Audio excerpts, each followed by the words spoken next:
作为一名刚分手、被对方嫌老而被全网黑的影后，我又火了，并不是因为被澄清了谣言，而是我和前男友的现女友同居了。看着时不时抱着盒子看琼瑶剧哭珍珠，和在农药峡谷拿着食人鱼疯狂带我拿人头的宋吉玉，我认命了。大家好，开始今天的分享之前，希望你能给人间烟火点个订阅，我将会分享更多优质的内容。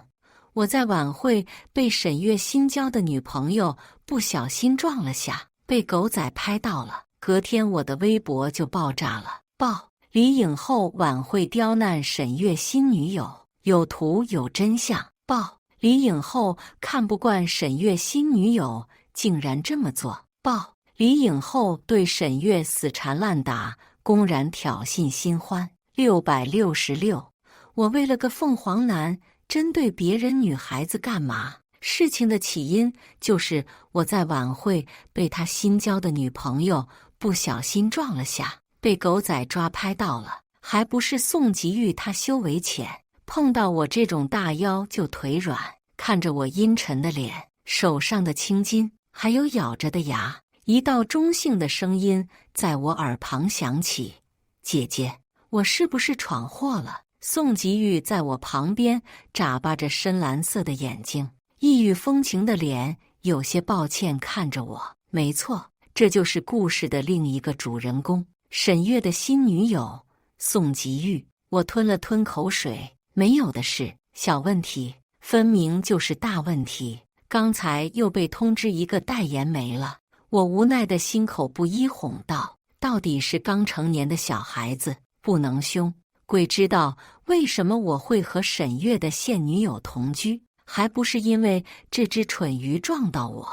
我手里的红酒直接洒在了那条 X 下的高定上，赔款高达8位数，我赔不起。这些年攒下来的钱我全都拿来捧沈月，我哪来的那么多钱赔？这条蠢鱼也估计知道自己闯了祸，我要被网暴，就跑来我家赔礼，给了张卡。后面一个大叔拿着他的行李，说自己被家里赶出来，让我收留，让猫收留鱼。姐妹，你开玩笑呢？沈月呢？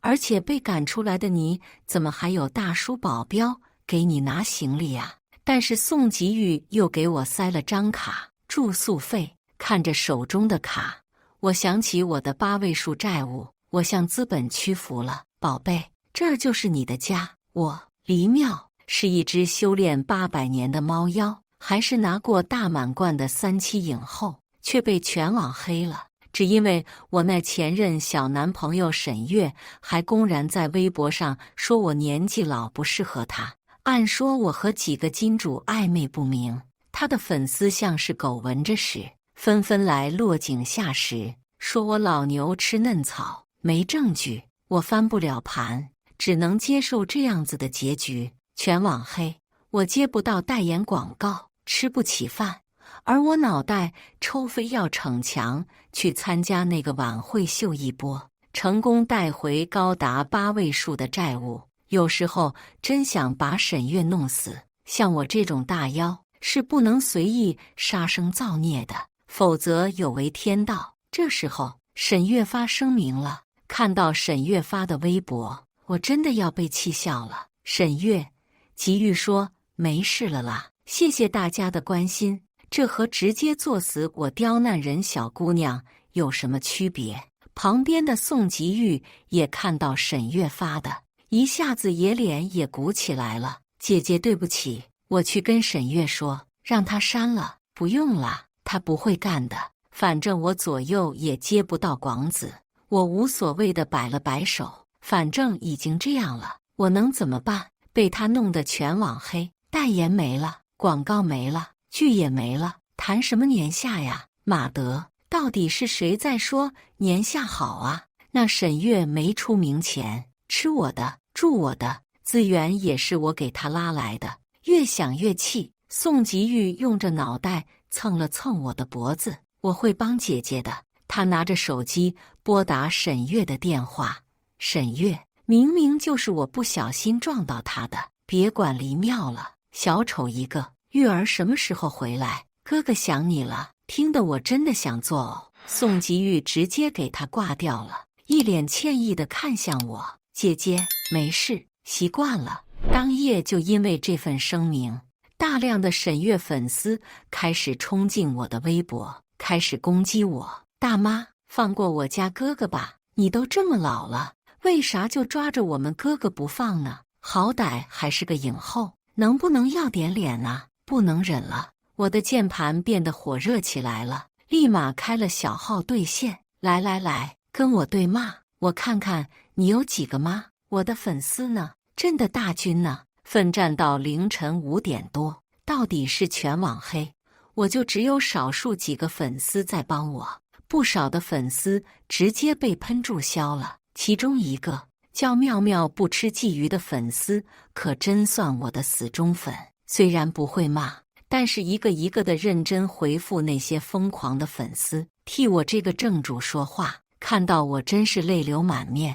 他绝对是我的大粉头子，和我一样开小号，虽然名字土了点，也不是事实。我爱吃鱼，每顿无鱼不欢。姐姐，你看我和微博这个姐妹一直在帮你。马德，她就是那个妙妙不吃鲫鱼。他像是打了胜仗的将军，从隔壁拿着手机向我炫耀。谢谢宝贝。我看到他发出了声明，说他不小心撞到我的，到底是刚注册的号。有的沈月粉丝直接骂他得了癔症，能帮到姐姐就好。一瞬间，我的口水差点喷了出来，立马吞了吞口水，转移话题。不说了，上号来农一把。宋吉玉大概刚修炼成精，修为低，1.75米的长腿玉姐见到我就腿软。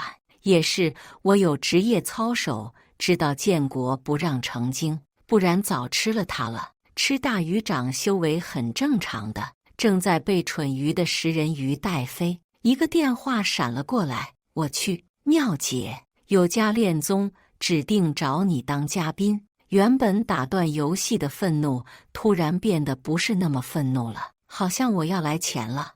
我有点怀疑地看着正在用庄周拿了5杀的宋吉玉，这货该不会是锦鲤城的精吧？很快我就被打脸了。隔天我睡得迷迷糊糊，因为昨晚和黑子奋战得太久了，正进厨房打算做午饭。毕竟我昨晚才买的鲫鱼，今天中午可是打算做鱼汤的，但是水里没鱼。我还揉了揉眼，反复确认一下水里。我怒了，宋吉玉，我的鱼呢？我冲着客厅正在看电视的宋吉玉吼着，我是真的气到了，被我放生了。姐姐，你他喵！正想骂人，却看到宋吉玉站着沙发旁边，眨着眸子，像是要哭出来的样子。到底是刚修炼成精的崽子。哎，让一下吧，左右都是后辈，我是长辈，不能生气，不能生气。平复了下心情，我走到他面前，伸出手抬高揉了揉他的头，干得真漂亮，正好最近不太想吃鱼，谢谢宝贝儿。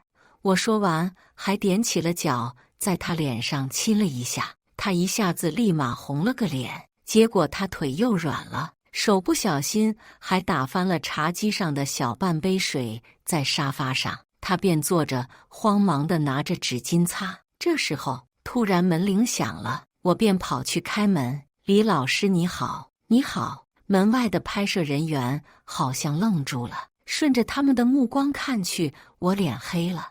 我家的客厅正对着大门的，而宋吉玉好死不死对着摄像机。宋吉玉看到摄像头，当即有些慌乱，想站起来，但是腿还没缓过来，又软下去了。他又坐回去了。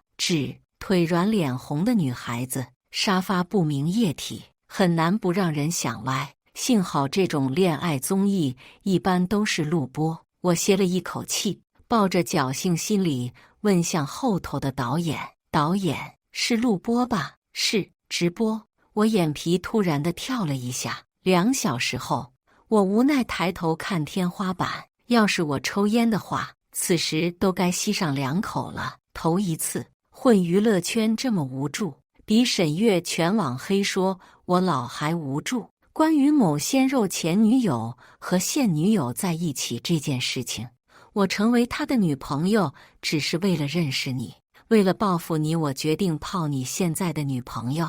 那个妙妙不吃鲫鱼真的是屏幕赫然就是微博的最新热搜，有的还真的磕疯魔了，这都信。CP 可以冷门，但不能邪门啊。而宋吉玉发声明的那条微博也被顶了。如果是同居关系，一切都说得通了。黎妙，怎么吉玉在你家里？你给我说清楚。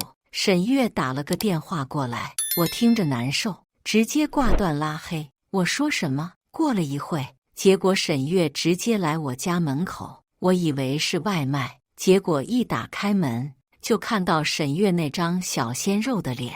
黎妙，赶紧把吉玉交出来，你还有脸出现在你爹面前？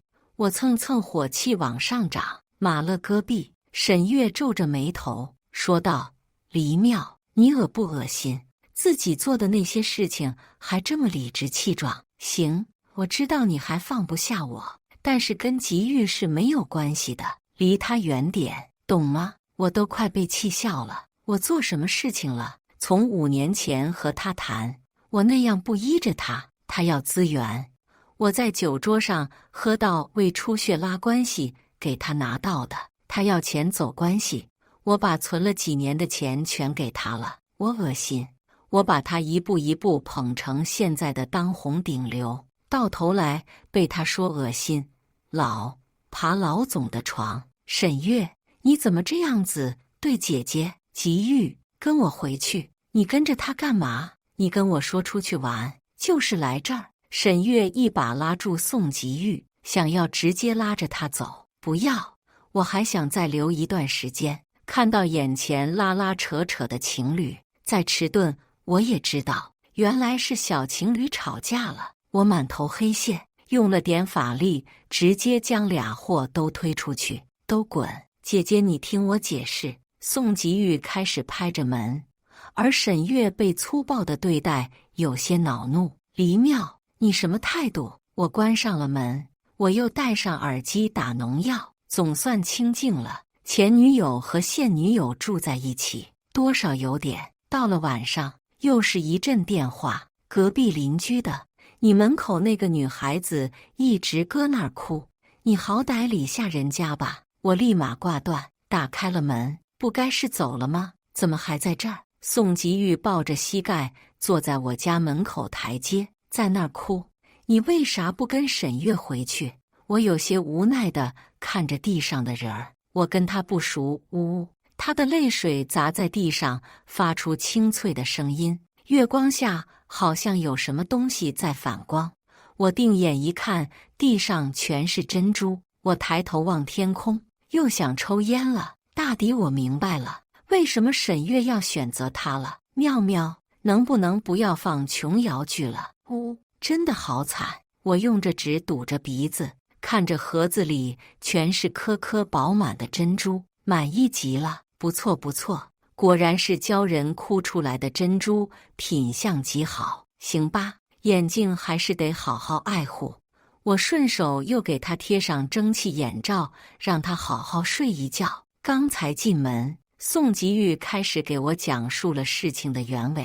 这小家伙也是可怜，刚成精就碰上了沈月，那时候他还有大尾巴，就被他圈养了，天天搁那儿哭。但是看电视又十分向往外面的世界，就央求着沈月将他带出来。大抵是这家伙容色极好，沈月也是喜欢极了的，不然咋可能会同意放出来？你是怎么想赖上我的？那天晚会，我感觉我的身体好像很喜欢你，一靠近你腿就会发软。神他喵喜欢，那是害怕。你别赶我走呗，我会哭好多多的小珍珠，能换很多钱的，求求你了。我想了想我的债务，再次妥协了。妙妙，我有个问题，为啥你一直把纸堵着鼻子呢？最近流鼻涕，堵鼻涕呢。当然是闻到你的气味就想流口水啊！你为啥出来这么久？沈月不着急，我给了点东西。懂了，太不是东西了，沈月。刚成年的鲛人都不放过。隔天，恋爱综艺又来找上门了，我一头黑线，直接拒绝了。本来挺想参加的，但是让我带着宋吉玉一起，出的丑不够，让我们继续出。大灭，加钱。加多少？导演悄悄咪咪伸出了5根手指。行，我一口就答应了。结果我在节目嘉宾位就看到姗姗来迟的沈月，我的牙都要咬碎了。狗逼导演还把沈月邀请当嘉宾，合同都签了，也不能反悔了。我咬着牙，一脸凶狠瞅着胖嘟嘟的导演，导演也不在意，直接心虚地忽视我这强烈的目光，转过头开始拍摄。不过也好，沈月那人没参加过综艺，都不会知道综艺会直接击碎他的人设。大量的沈月粉丝又开始冲进我的播播间攻击我。大妈，哥哥是有女朋友的，怎么不去陪你那些金主爸爸，在这儿纠缠哥哥？恋综都跟过来。666。我满头黑线地看着弹幕，正想直接回嘴，旁边的宋吉玉一张异域风情的脸直接对了到镜头，看着屏幕有些生气地说：姐姐先来的，而且姐姐是和我一起来的，那也是和我组 CP。蠢货！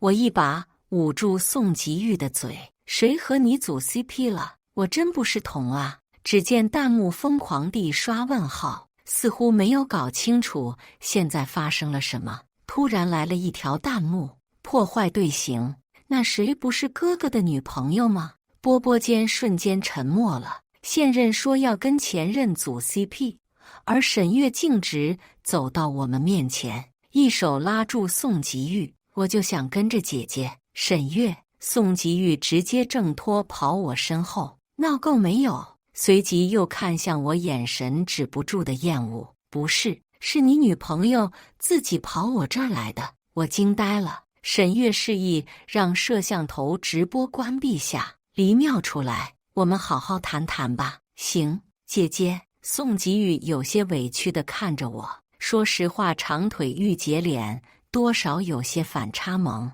乖宝贝儿。沈月一脸不耐烦地向我说道：黎妙，我们已经分手了，你没必要纠缠了。我冷笑一声：我纠缠你啥了？他皱了皱眉头：之前的事情咱们扯平了。扯平你妈！你当初出道那些资源，哪一样不是我辛辛苦苦给你跑的？分手一句话都不说，直接爆我假料，怎么你挺能贱的，是吧？黎妙，你还好意思说？沈月接着就开始说：我之前为了拉投资，想要让他给某个大老板走后门，他都看到聊天记录了，说的我一脸懵逼。我什么时候的打算？我现在很喜欢吉玉，你不要纠缠了，咱们好聚好散行吗？沈月一脸认真向我说道。我冷笑一声：喜欢的是人，还是他哭的珍珠啊？沈月似乎没想到我知道宋吉玉的身份，立马换了副嘴脸：知道就好，别纠缠他了，不然我直接封杀你。神经病，不想理这种傻逼。神他喵，我让他给那秃头男上司走后门。在这个恋综，男嘉宾有沈月和其他2位3线男演员，女嘉宾就我和吉玉，还有1位1线女明星。其中1名男演员倒是有意向和我组 CP， 但是宋吉玉看到他就呲着牙，不敢让他靠近，连带着沈月身为宋吉玉的官方 CP 都不能正大光明秀恩爱。这操作火了，直播节目没收获很多 CP 粉，反倒是宋吉玉的妈妈粉变多了，还有一些我和宋吉玉的 CP 粉。节目组给男女嘉宾都设了不同的任务，大多都是团体任务。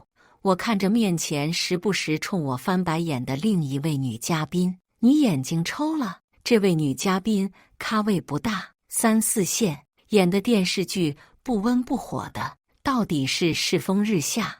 我现在已经沦落到什么小卡拉米都在我面前撒野了。你买瓶沙普爱斯滴一下吧。宋吉玉看着对面，好心出声提醒道。我直呼溜，真会说，现在广告植入都这么切合了吗？女嘉宾听到宋吉玉说的脸都黑了，直接娇滴滴喊着沈月，月哥，能不能管管你对象啊？隔壁沈月听到女嘉宾的呼喊，跑了过来，正想用他的大男子主义宽慰、安慰了下女嘉宾，并一脸严肃看向宋吉玉道歉，不然珠子。宋吉玉也不说话，就那么咬着牙齿，两根手指打着圈圈。什么珠子？对，沈月，你搞清楚没有？是这位小姐冲着我翻白眼。怎么什么阿猫阿狗都可以在我面前撒野吗？说完，我就直接带着宋吉玉直接跑到其他地方做节目组给的任务，挡住了摄像头，看着宋吉玉眼眶打转的泪，不哭，乖，宝贝。宋吉玉一下子绷不住了，扑倒我的怀里，我安慰地拍了拍他的背，容色这般好的鲛人，多半是血脉尊贵娇养长大的。哪受得住这般委屈？在镜头被人要求道歉，微博妈妈粉开始闹腾了。小鲫鱼也不是故意的呀，凭什么让小鲫鱼道歉？没过多久，沈月温柔人设就崩塌，也是明眼人都看得出来那女嘉宾有问题，即使她发了声明，也无济于事，活该。到底是节目太火。沈月看向我的眼神越来越冒火，观众们也挺喜欢看这个狗血情节，一女一男争一女。NB 这届网友口味是真的，没办法说。录完节目，我正悠闲地躺在沙发陪宋吉玉看琼瑶剧，看着盒子里越来越多的珍珠，开心极了。来，喝点水，补充一下。我贴心递给了宋吉玉一杯水，现在的我已经完美适应了有宋吉玉在旁边口水的释放效果。猛地手机哐哐哐一顿响，离吉玉远点，不然我就曝光你了。沈月发了一串消息，全是我和一个秃头大叔交谈的照片，说是我为了投资要把他送到这个秃头的床上，如果我再纠缠宋吉玉，立马把这个照片曝光，说我傍金主。这人谁呀？咦，眼熟。我拿着照片仔细端详，越看越熟，看起来好像是蠢鱼那天上我家给他拎包的大叔。我突然背脊发凉，我将手机沈月发来证据甩给眼前的宋吉玉，冷漠地看向他。这人是那天帮你拎包的那个大叔吧？你这样玩有意思吗？把人当傻子一样玩，真行啊！宋吉玉，最后的名字我几乎咬着牙说出来的，平时都因为叫的宝贝，他的名字倒是很少喊过。宋吉玉慌乱了地拉着我的胳膊，想要解释。姐姐，给我滚！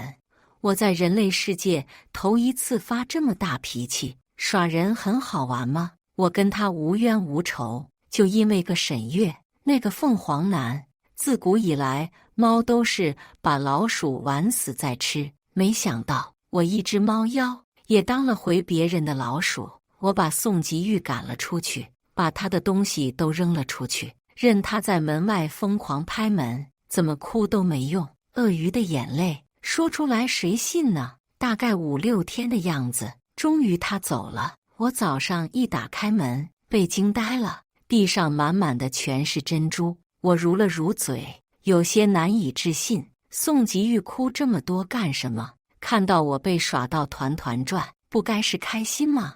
你对象昨晚上接到个电话就走了，你也是心狠啊。邻居小姐打了个哈欠，一脸惺忪地看着我道，也没注意我脚下全是珍珠的地。我一脸黑线，不是我对象，我性别女，爱好男。邻居小姐耸了耸肩，关上了门。我直接从屋子里拿了个巨大盒子，开始收珍珠。这家伙是水做的吗？这么多，反正以后跟我没关系了，倒是我要发财了。夜晚翻来覆去睡不着的我，无奈地睁开了眼，看向天花板，叹了口气，打了个电话。宋吉玉呢？和你有什么关系？滚！没错，就是沈月。沈月说完立马挂断。等我打过去，我被拉黑了。操！身为猫妖，自然是耳朵敏锐。我刚才听到一声小声的闷哼声，并不是沈月发出来的，那就是宋吉玉。估计是小情侣的小情趣吧，管那么多干嘛？又闭上了眼睛。过了1小时，我又睁开了。不放心，沈月那人纯属就是个皮相好的凤凰男，他没必要选择这样的男的。而且刚才闷哼很痛苦，而沈月的声音却很冷静的可怕，绝对有事情。来自猫的第6感。我立马穿上我的衣服去沈月住的别墅，遇到门卫拦住了，说业主不让我进。我在风中凌乱，忘了之前我来要说法，沈月早就打招呼不让我进去了。我躲在监控死角，直接变成本体，直接爬个小狗洞朝着沈月的别墅走去，累死本喵了。我好不容易爬到沈月家的窗户，看到了令我难忘的一幕。沈月拿着一颗珠子，那分明是鲛人的鲛珠，就是沈月之前威胁所谓的珠子。而此时的宋吉玉也变得十分的妖异，他的腿变成一条巨大的鱼尾，耳朵也变成鲛人特有的鱼鳍，上身被特殊的鱼鳞片护住重点部位。他浮在水中，睁着同平时不同的较深颜色的冰蓝眸子，冷漠地看向沈月。我也被这一幕惊呆了，果然是最漂亮的种族，更别提沈月这个人类。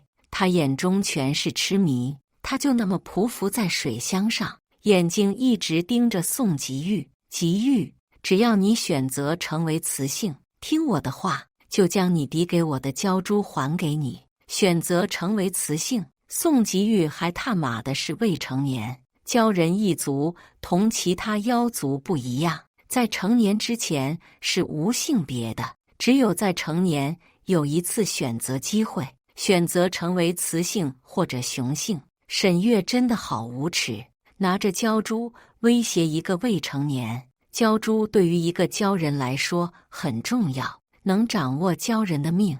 难怪沈月会放心让宋吉玉出来。沈月，我对你没有情，放过我吧。沈月听到后笑得十分癫狂。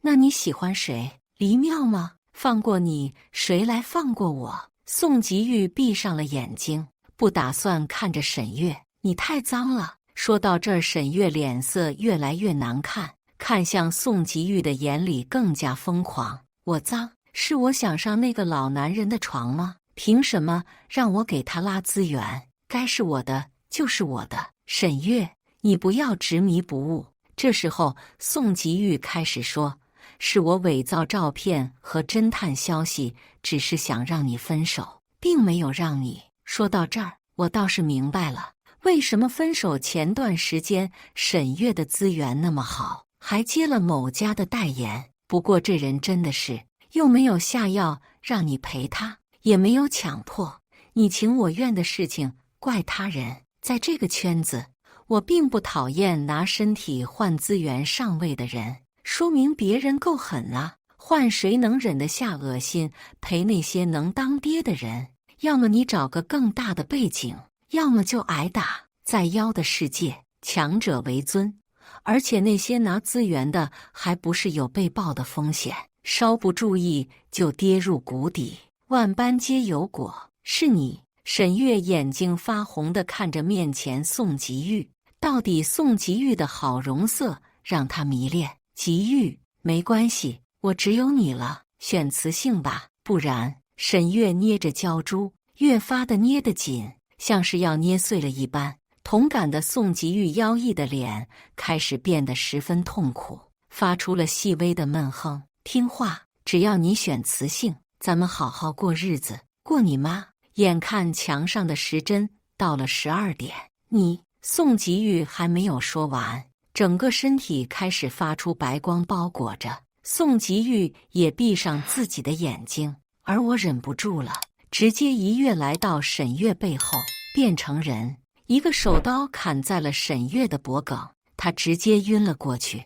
蹲起从他手中拿回来了胶珠，我看着面前巨大的玻璃水箱，咬了咬牙。在这个灵气稀薄的时代，每次施展法术都很难补给回来，但还是施法把这个巨大的水箱弄了回去。结果我直接累瘫在我家沙发上，受不了，灵气消耗太大了，直接昏死过去。等我再次睁眼，口水疯狂地往外冒。宋吉玉已经完全成年了，他选择成为雄性鲛人，成年的大鱼呀。他的个头变大了，上身完美的身材，异域精致绝美的五官，不再像从前的雌雄莫辨，倒是让人一眼就知道他是男孩子。他也察觉到有人看他，皱着眉头，睁开冰蓝的眼睛看着我，眼中一下子全都是喜悦。姐姐，他的声音变得清冽好听起来了，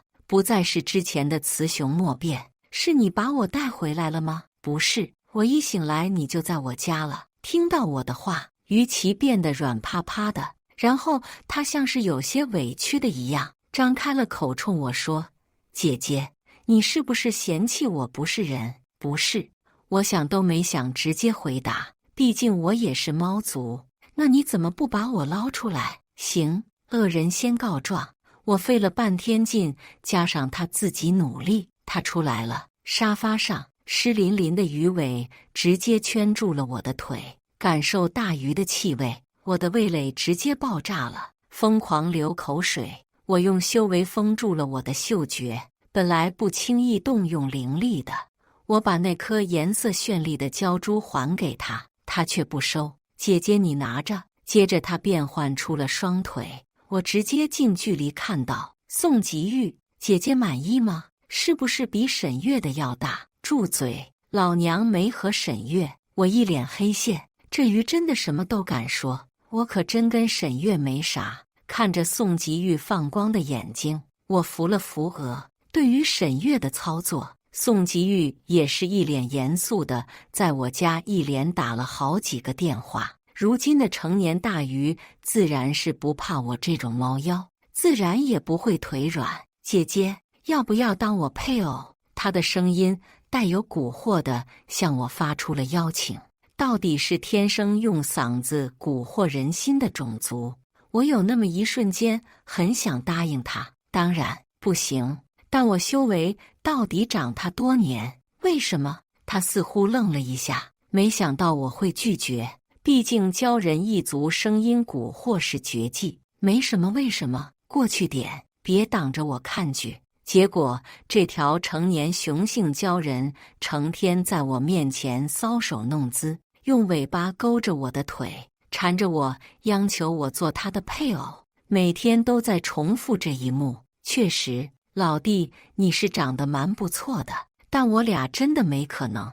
我多次义正言辞地拒绝他，并吞无数次口水。说实话，挺心动的，又乖又懂事，还能自己哭珍珠养活。最后一次，他却哭红着眼，将我抵在床上，声音带有一丝沙哑地问我：“姐姐，为什么总要给我个理由，好不好？我是鲛人没错，我可以放弃漫长经年，和你一起变老。给个机会好不好？我的珠子都给你了，而且我活肯定比沈月好。”他似乎很急切，想要证明，立马把裤子上皮带解了。没办法的，我就只能反过来把他压在身下，露出特征的尖牙和毛茸茸的耳朵，用牙齿咬着在他的耳朵轻声道：“宝贝，姐姐我呀，是一只猫妖。宝贝，觉得我们有可能吗？”结果这货被吓跑了。我无奈地想，我又不会吃了它，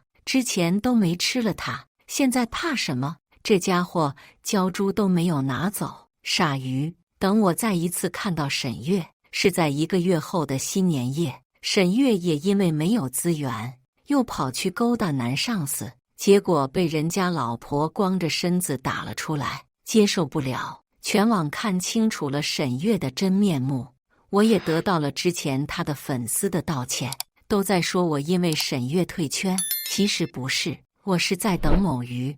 我看到跪在我门口面前颓废祈求我原谅的青年，挑了挑眉，似乎沈月最近过得有些不太好啊。妙妙，我错了，让他住手吧，他是个魔鬼，放过我吧，是他让我去上老男人的床的，我只是被蛊惑了，他为了你，之前就在筹谋。妙妙，你信我，他不是你想象的那个样子，就你那些黑料都是他让我放的。没错，全网都知道了沈月上了那个秃头男老板的床，还知道他资源是从哪儿来的，全网都在唾弃这个男人。我冷笑一声，拿出一包瓜子开始嗑。当初我被黑得那么惨，怎么没见你收手呢？滚，不然我就叫保安了。到底这片别墅区都是有头有脸的人物，沈月也不敢乱来，慌慌张张的就跑走了。你信他吗？熟悉的清冽声音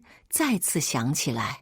我看向发声处那位穿白色大衣的精致少年，你说呢？黑料不是我放的，让他上老男人的床，我只不过是放大了他内心的欲望，他早就有那个想法，我是顺水推舟，我所图谋的不过一个你而已。我看着眼前的少年，笑了笑，我俩之前没见过吧？少年怔了怔，开始说，我被沈月圈养的时候，看过你的照片，看过你的作品，看过你在屏幕前神采飞扬的样子，当时候就在想，这么好的女孩子不能让沈月糟蹋了。后来呀，这么久的相处，即使那天没被你救，我也会选择成为雄性。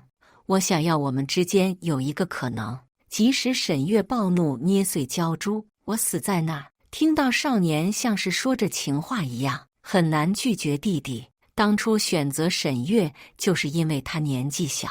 我玩弄着胸前的长发，一脸玩弄地看着少年。宝贝，不怕我了吗？我可是只猫，会吃了你的。这几天不是怕得不敢见我吗？说到吃的时候，我还做了个撕咬的动作。果不其然，宋吉玉腿软了一下，到底还是克服了。他还向我走来，来到我的面前。宋吉玉他微微红了脸颊，嘴巴张开解释：不是，我是回去跟父母说了，做了几天他们的思想工作，他们怕我被大猫吃了。还有那个秃头大叔是给我家打工的，我是后面才联系到家里面的人了的。一开始的的确确刚画出双腿上岸，就被沈月捉住了。我家是 JY 珠宝，我胶珠都还在你那儿呢，你想吃，到时候吃那个呗。少年有些委屈地看着我，声音越说越小，我脸一下子黑完了。果然是年纪小的弟弟会玩，所以有机会吗？有，胶珠都给我了，也不怕他再成为第二个沈月。我也将和个鲛人喜欢事情传回了组里，到底是有反对声音，但是我辈分够高，压制住了一切。没过多久，婚礼就举办了，邀请了我俩的亲戚。我在台上倚着宋吉玉，看着两边的亲戚笑得花枝招展的，因为真的很好笑。我组里这边修为高的还能克制住本能夹两口菜吃，修为低浅的小辈就盯着对面的鲛人们流口水。像我那顽皮的侄孙，他就直接跑去对面蹭着小鲛人，而对面的鲛人吓得直接都不敢动筷子。猫嫁给鱼，就这么成了。以上就是今天分享的故事，大家有什么想说的、想吐槽的，欢迎在下方评论交流，也更希望能给人间烟火点个订阅，我将会分享更多优质的故事内容。